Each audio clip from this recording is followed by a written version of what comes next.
Hello, I'm Jamey from Stonemaier Games, and similar to a conversation we had last week with some amazing people in the game industry, even more amazing people are joining us today for a conversation about publishers, reviewers, content creators, and the audiences that we all serve. I'm here kind of with a co-host today, Jason. Jason was amazing to lead the chat last week. We'll be leading it together today since I shared my perspective as a publisher last week. Jason, do you want to start us off and then lead into the first question, or introductions actually after that? Yeah. Yo, my peoples, what's up? This is Jason from the One Stop Co-op Shop. Thank you so much to everybody who watched last week, who gave some good feedback. It was great because, like, it starts off and the view count is whatever. Then it's like, as it got momentum, it kept on going and going up. It's like, wow, and people are really, I think there's a hunger for people to, for conversations like this, right? And so, as it gets traction, I think the entire purpose of this conversation is to let the audience in, transparency, trust, how this works, a little bit of inside baseball consequence, and so that we can build that trust with the audience and let people know that we have all of us here, content creators, publishers. We truly want to have the audiences put the audience first and foremost. So that's the purpose of this conversation. So I'm from the One Stop Co-op Shop. Here's my shirt. I'm also from the Shelf Stories YouTube channel, and this is what I do. So without further ado, let's go ahead and introduce our esteemed panel.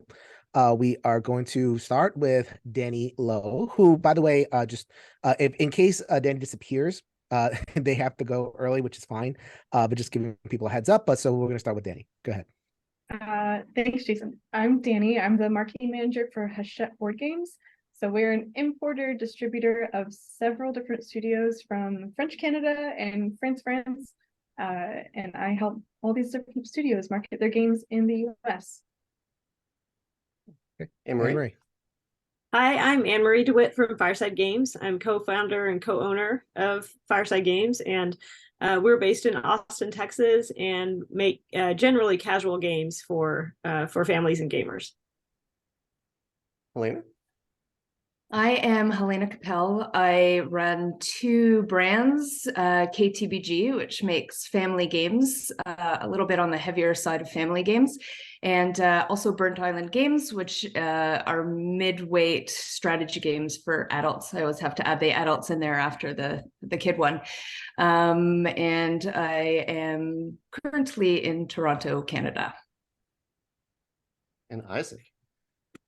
Hello, I'm Isaac Vega. I am the CEO and owner of Rose Gauntlet Entertainment.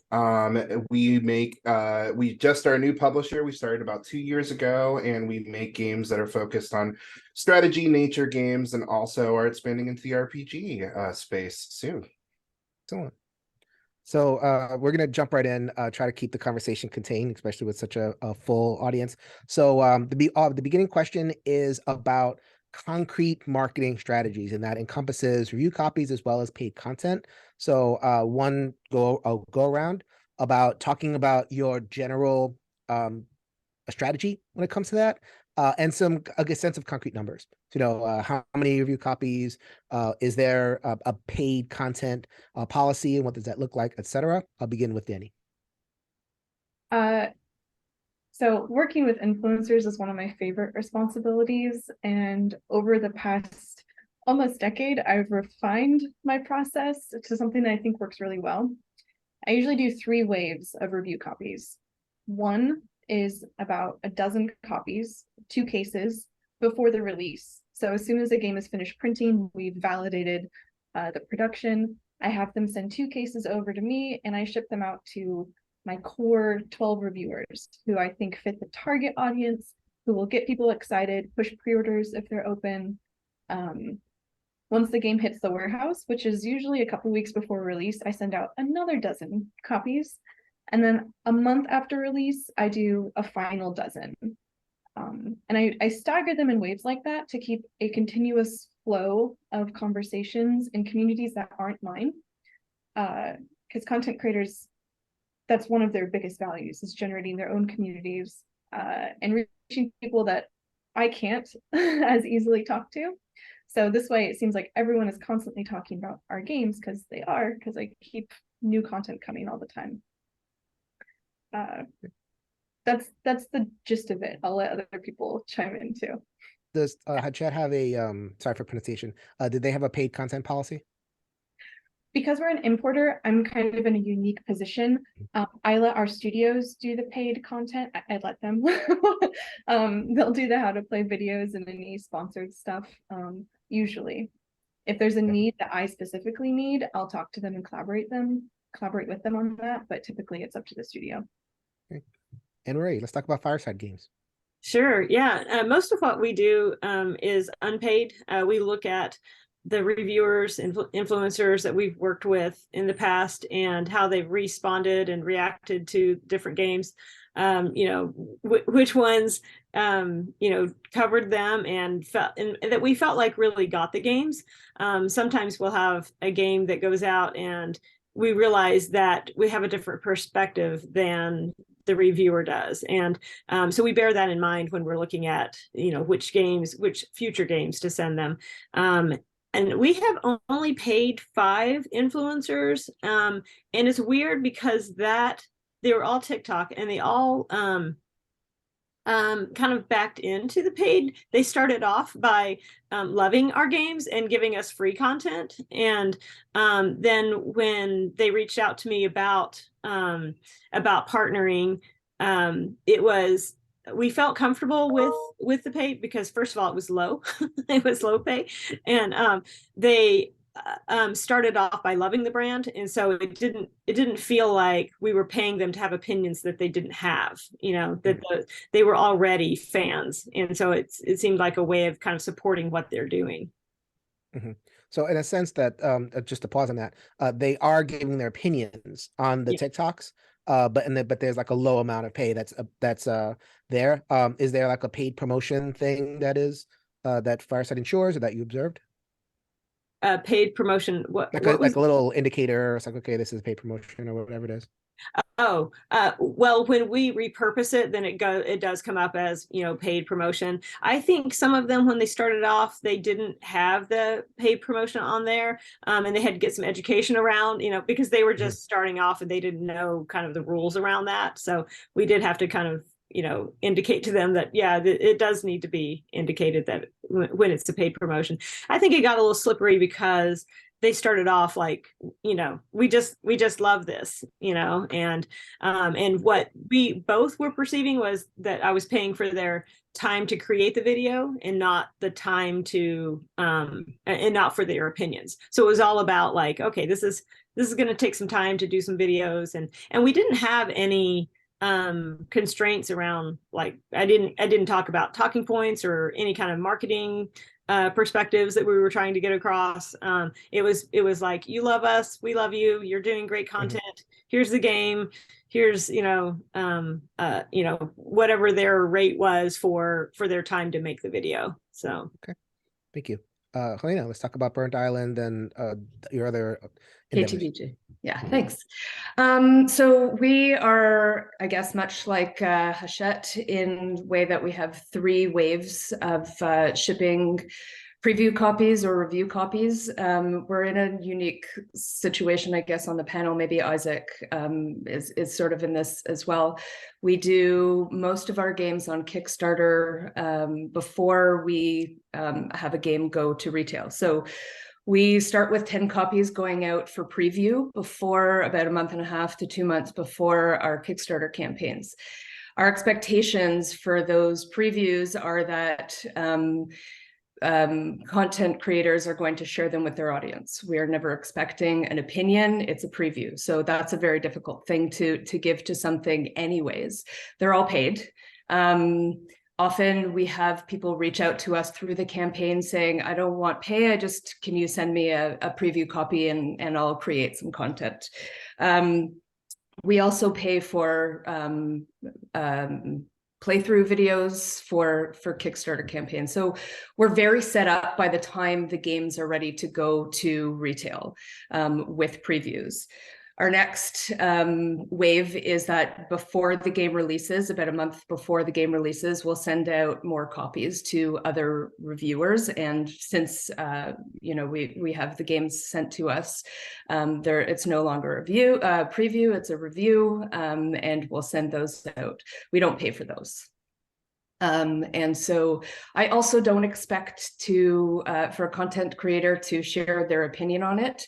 but we welcome it. Even if their opinion is that they don't enjoy the game, that is fine as well, because I think that's what a true review is, non-paid. And also, if you would like to give us your opinion, that's great as well.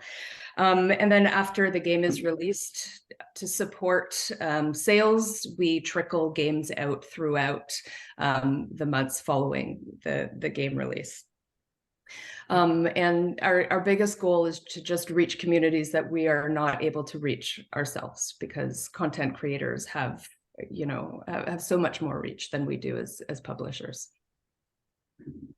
Isaac.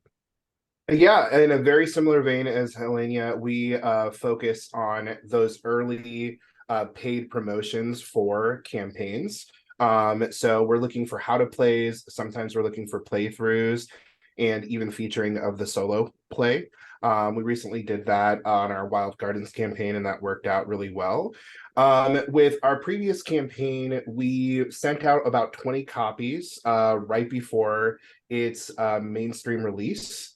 And we try to divide those copies up by about half content creators that we have a good understanding of, that we know more or less will have had games in their past that kind of fit in a similar vein and will likely like the games. But just like mentioned, we don't pay for those reviews. And then the other half, we try to focus on people in the community that we want to see more content from. We want to see uplifted, so people that are kind of underrepresented in the content creator community as a whole. And we try to keep that in mind when we're doing paid promotions as well. But we are a little bit more refined as to who that is, because we want to make sure they have a good audience, their content is consistent, and that they're going to be consistent for the long term. So for our expectations, like what we're expecting is pretty much their honest opinions. We're not looking for anything, anything influenced by us. We want really for them to react to the game how they naturally would. Okay. So this is a conversation with people in the audience. I want to bring in the audience as much as possible. So the questions that we have formed and the direction in which the conversation will go will be a little bit different than the last one. So one thread of questions, this came up a couple of times, is I think there's a bunch of people that are like, okay, well, there's controversy and whatever, but what's the big deal really? They look at themselves and they say, well, I listen to a whole bunch of creators and I make decisions for myself. And everybody has to make that own decision for themselves as educated consumers. And so the idea of like paid promotion reviews, it doesn't seem like it's impactful to some. So I think I would love to hear from each of you about how important influencers actually are. The number of you glanced at it. There's an access issue, but please let's dive in a little bit and help the audience understand from publisher perspective the why. What do you get? And why is it so important to have these relationships and put out the review copies, etc.? What can influencers and content creators give you that you can't do yourselves? So I'll start with Danny, because we'll keep the order going. So Hachette is also, again, unique. We were formed 2 years ago, and our team is very small, and our social media platforms are very small. So again, like everyone has said, like reaching new people is very important. Having this trust, this known of content creators who have been doing the thing for a decade, for years, like people know them and trust them, have heard of them, probably haven't heard of Hachette. In addition to that, though, there's several content creators who do year-end wrap-ups, like top 10 of 2023, or have their own awards. Those are also influential for us too. We can put those in our catalogs or on our website. I know I pay a lot of attention to the year-end wrap-ups to see what I've missed, to see what was really impactful, what stuck throughout the year. And we can make our own top 10s, but again, it's that trust level with communities that you're a part of that really matters. Would it be safe to say that what's the level of stakes that are involved? Could Hachette survive without that level, or is it like truly necessary for the lifeblood of the company? For me, it's truly necessary. I defend content creators all the time. There's constantly the discussion of ROI. We spend a lot of shipping. We're sold out on a game. Like, why do we have to send 6 dozen copies out into the ether? To me, it's a form of supporting the community as a whole, not just Hachette's community, and it's not just self-serving, but making sure people are aware of all the games coming out, of supporting the content creators to make their content, to have relevant games. We also do see ROI. There also is like ticks up in sales or website traffic and all that. So it is both tangible benefits and intangible benefits. Return on investment. The ROI right there. Helaina, same set of questions about the stakes involved in influencers, and if you perceive that they are content creators and influencers. I know this way, using them interchangeably, there is a difference, but just use that for now. How necessary are they in terms of the publishing and what you do? Well, I think I touched on this earlier. Like, I really believe that content creators have a much wider audience than we do. We have some people like fans who love our games and they will always buy our games, which is amazing, but we're always trying to reach new people. So that's one of the things that's really important to us. Another thing is, and Isaac touched on this as well before, is that, you know, we have many underrepresented communities in board gaming, and one of the ways for people to see themselves in the industry is to sort of be represented by media. And we try to engage as many people from underrepresented communities as we can, so that they can share our games with their audiences. And, you know, like we really truly believe in that. We have one paid content weekly. We're a channel sponsor for Our Family Plays Games and have been since they started. And just their love of community and love for gaming, and, you know, all of that love, bringing it into our games is just like it's a really important piece for us. And we do see that our games have, like Danny said, an uptick in sales when a game is talked about, especially with Our Family Plays Games, because they are, you know, like true champions of ours. They're not just paid content creators, but they actually are big fans of our games, which is awesome. Great. I skipped a line. I apologize, Emery. That's all right. No problem. So the importance of the content creator / influencer to Fireside Games, is it what are the stakes involved in, and what leads you to make decisions about review copies and pay content, etc.? Yeah, that's a hard question for me to answer. We do have a large social media reach on our own. I would say there are probably about 8 content creators, reviewers, influencers that we work with that I feel like are really crucial to our business. And if those relationships were to become problematic, that would be problematic for our business in some way. They're the ones that I've seen really move the needle. All of the other ones, they're kind of nice to haves. I honestly haven't seen them move the needle, but I put out copies and partner with them and work with them on the hopes of expanding, with their audience, and the hopes of, maybe this will, connect and have kind of more of a grassroots sort of, swell for support for the game. But I would say kind of like as a large, kind of on the, having to, try to reach out to a great number of content creators and influencers isn't as important to us. It's what's more important for us is word of mouth by consumers. See a lot of like bloggers and a lot of folks who aren't really recognized as part of the board game community that they're more, and it's probably because of the nature of our brand, we're more casual games. And so, they're reaching out to their casual audiences, and it's almost like a find every time they, encounter the game, because they're not gaming as much, they're like, oh, I found this really fun, cool game. And I can't count the number of people who've said I got into gaming because of Castle Panic, and that's an entryway game for a lot of people in the industry. So a lot of what we do, has to do with that, grassroots kinds of, word of mouth influence between our consumers and then retailers, because retailers very often are introducing new customers who walk through the door to board gaming. And Castle Panic and My First Castle Panic are the number one choice for a lot of the retailers. So those are the relationships that, are more impactful for our business. Okay. Full disclosure, the one-stop co-op shop I reviewed, Castle Panic, the big box. That's right. That's right. And that's one of those influencers that we appreciate. lots of relationships. Rose Gauntlet is new and starting fresh, and you also have the experience at Flat Hat.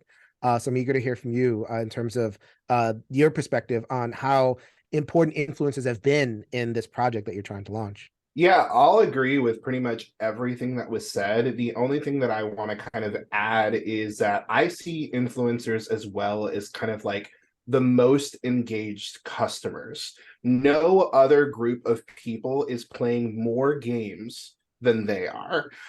So having an understanding of what they're into, having an understanding of what they're playing, what has captured their attention is really important to our decision making as a business, because we have a clear understanding of like, hey, these are the tastemakers in the industry. They are looking at these games for X reasons. Why are our games either living up to those influencer attention points, or are they not? And how can we go ahead and make sure that our games are being engaged by these people, because they have such a refined taste and an ability to look through the industry and are constantly paying attention to the industry in a way that really none of us that are working have the time for and the ability to look at. So in a lot of ways, we curate our understanding of what the pulse of the industry is through them. So having that available to us is a big deal, and having good relationships with them can help us as well in the content that we create moving forward. So in answer to that original question, it matters. It may not matter for an individual person, but on the industry side, it matters that influencers have influence. It matters that content creators are, in relationship with publishers, and it matters that we are cultivating this trust.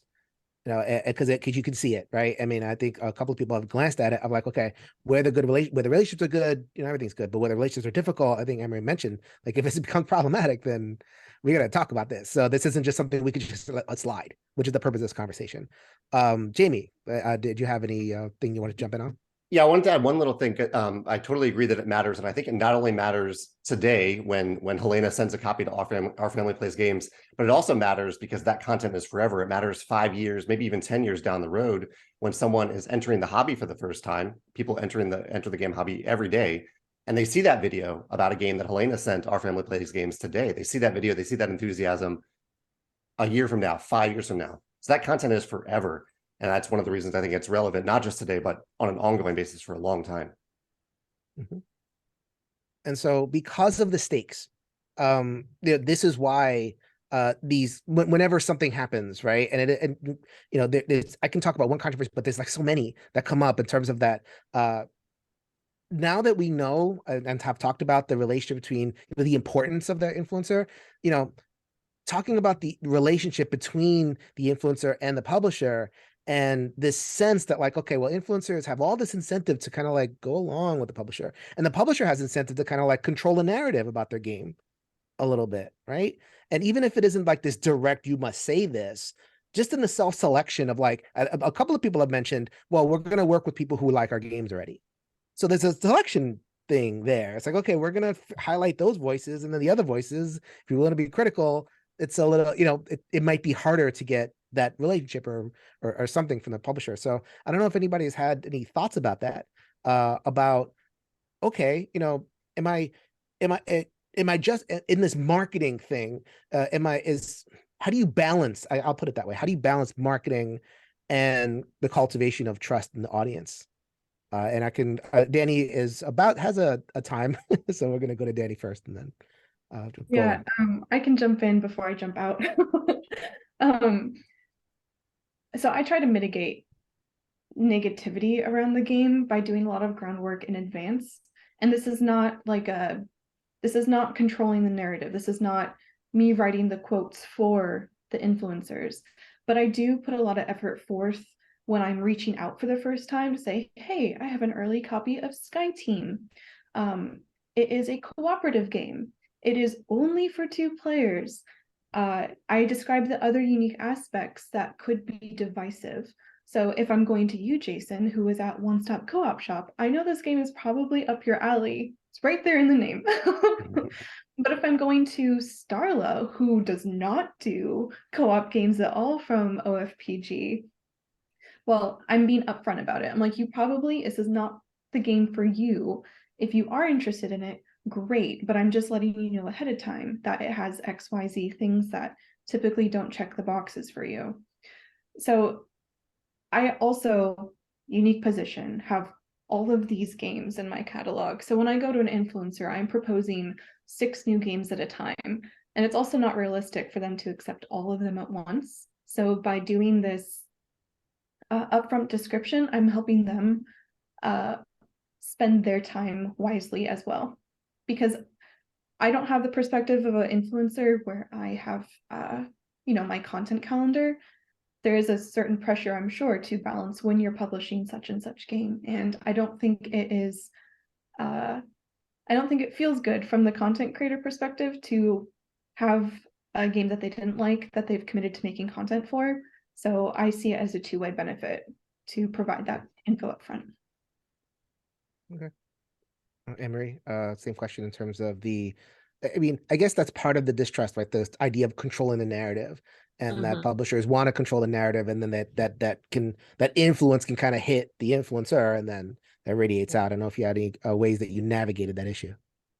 Well, I mean, so controlling the narrative can often come from like typical, kind of a typical marketing development process involves, what's the sizzle around a game, what are the exciting features, what's the thing that you really want to what are the key points that you're trying to make sticky for the audience, and to make them sticky, then you want to have those repeated.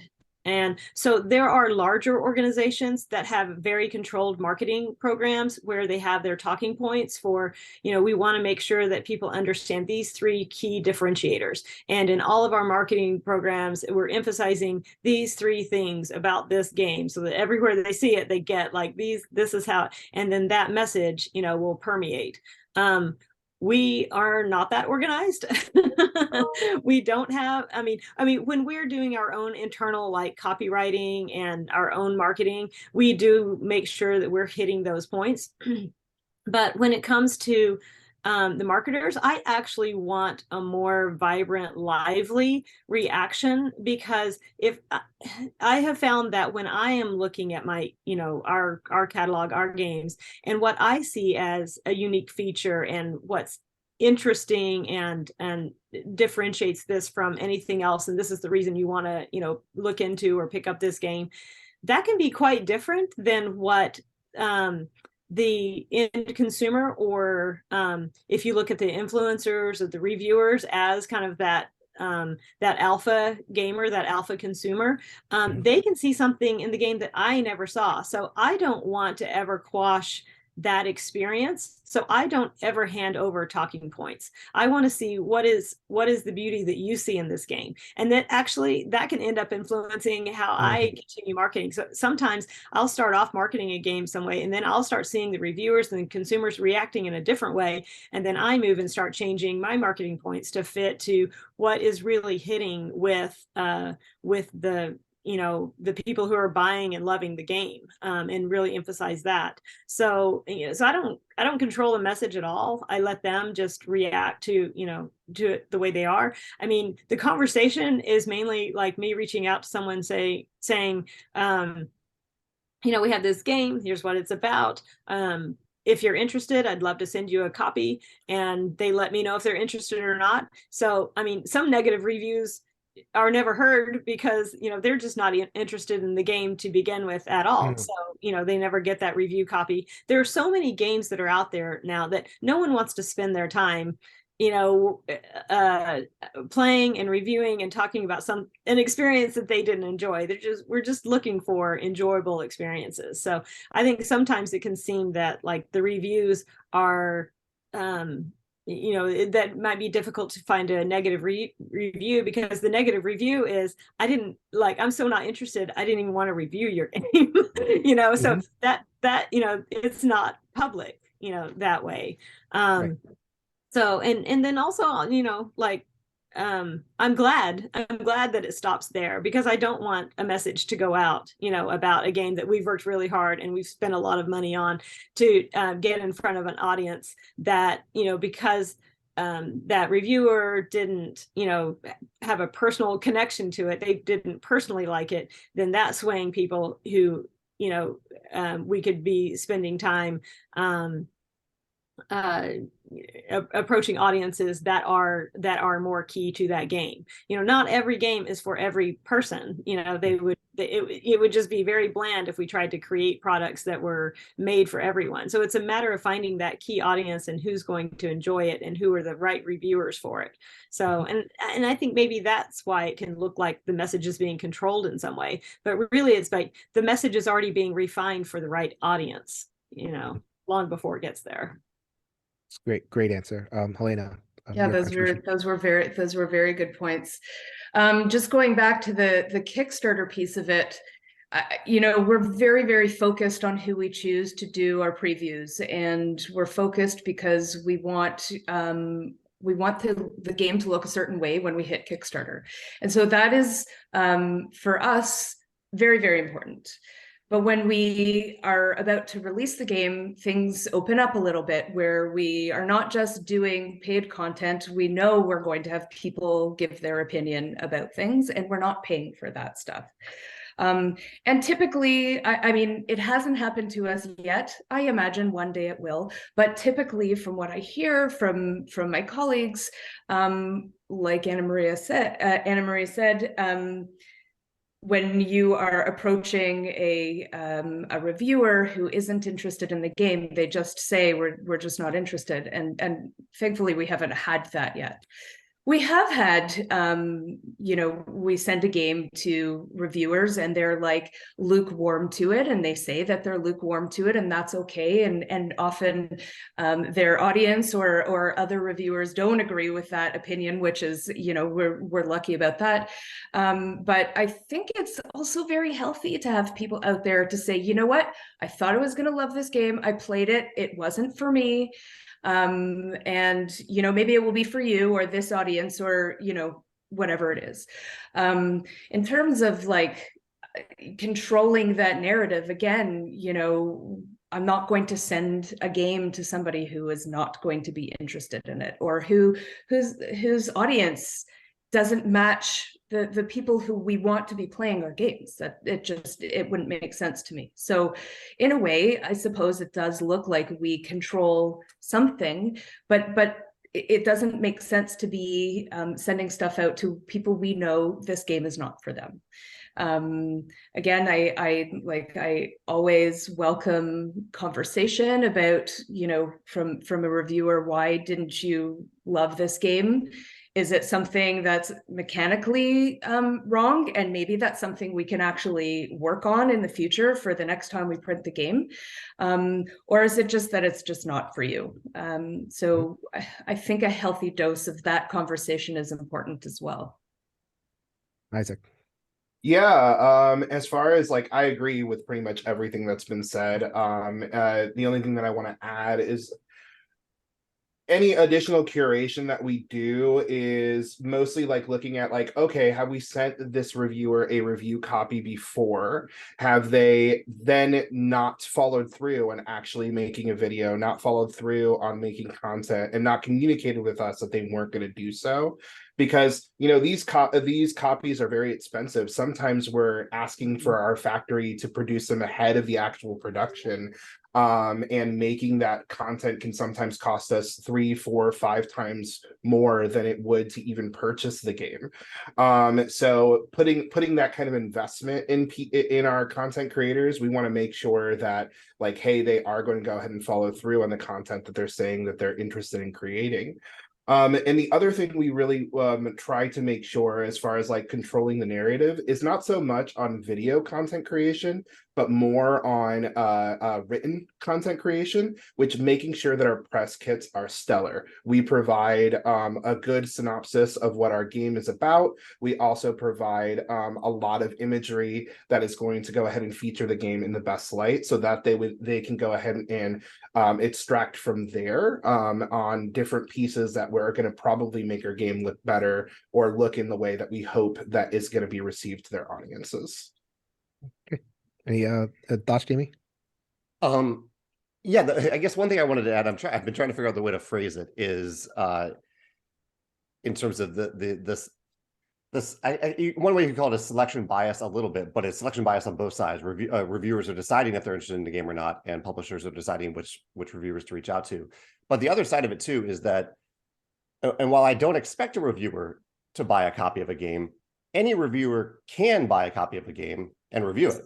Like, we aren't preventing, I don't think any of us have ever told a reviewer, please don't buy this game and don't talk about it. That is entirely something that a reviewer can do. And I speak to this a little bit as a content creator. I'm not a reviewer, but I do talk about a lot of games from other publishers. And I buy all of those games, or I play games from that my friends have access to.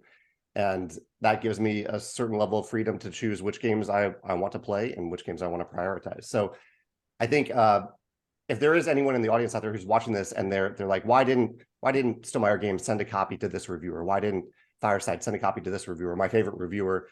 There's another way for that reviewer to get that game and talk about it, and they can pay for it. Or even you as an audience member, if you really want them to review that game, you can send them that game. I think reviewers enjoy that when their audience supports them with games in that way.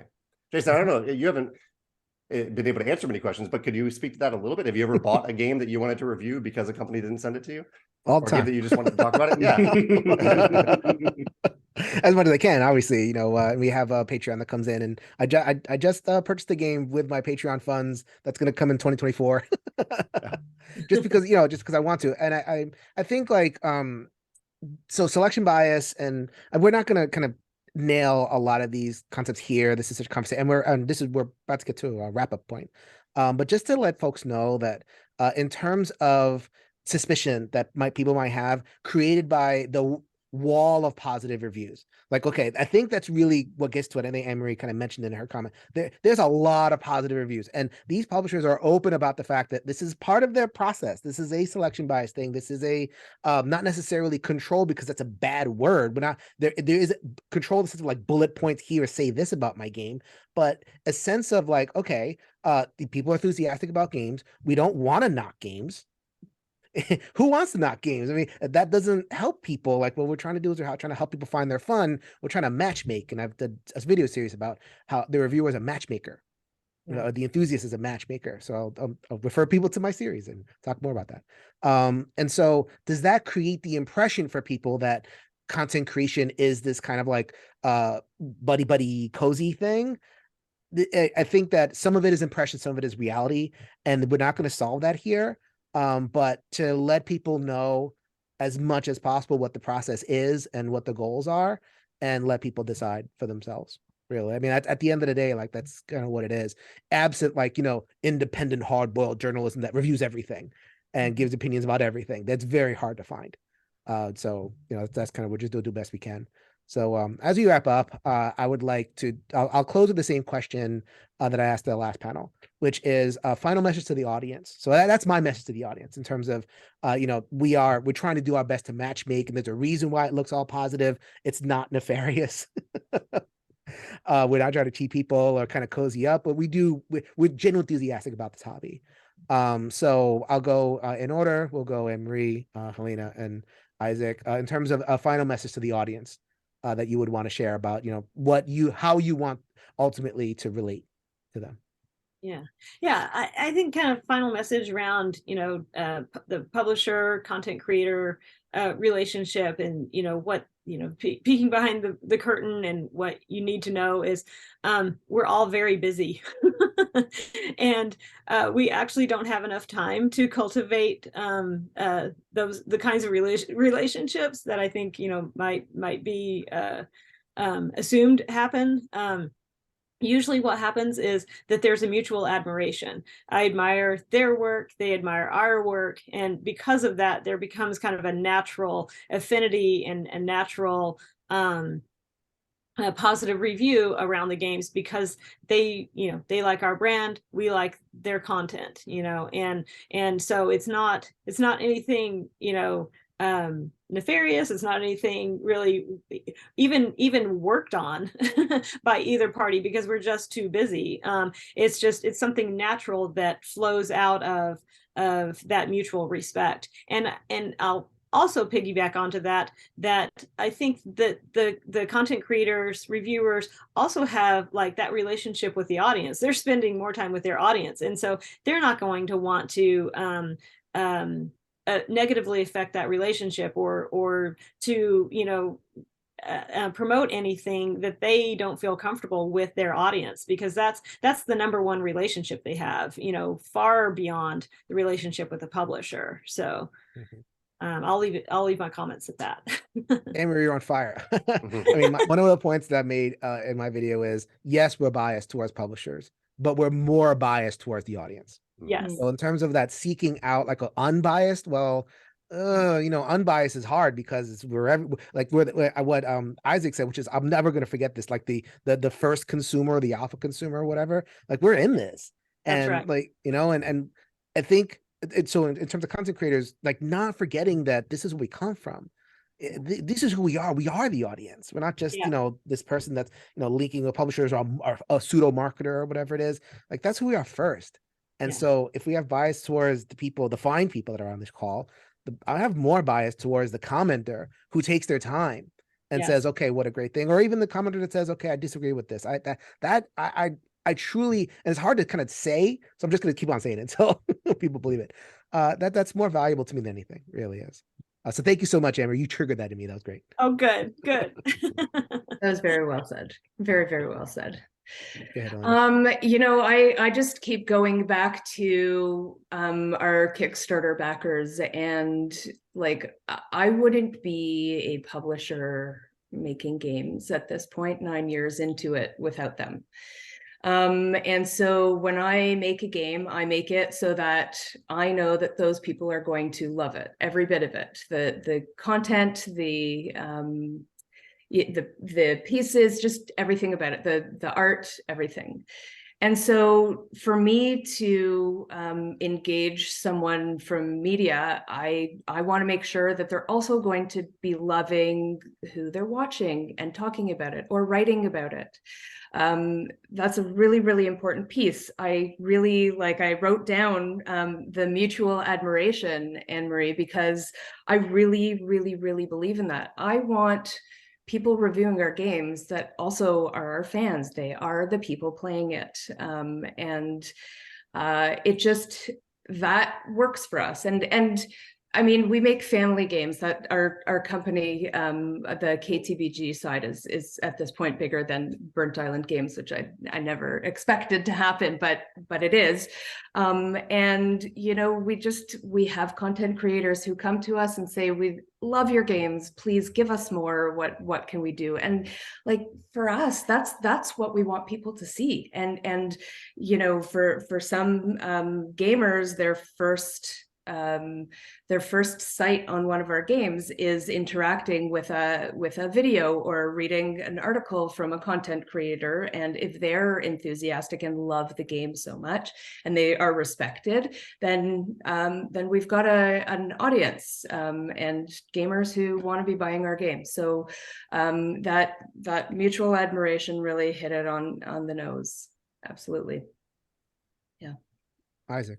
speak to the audience. Yeah, I'll agree with everything that was said as well. You guys are amazing. All your points are fantastic. We self-selected this panel.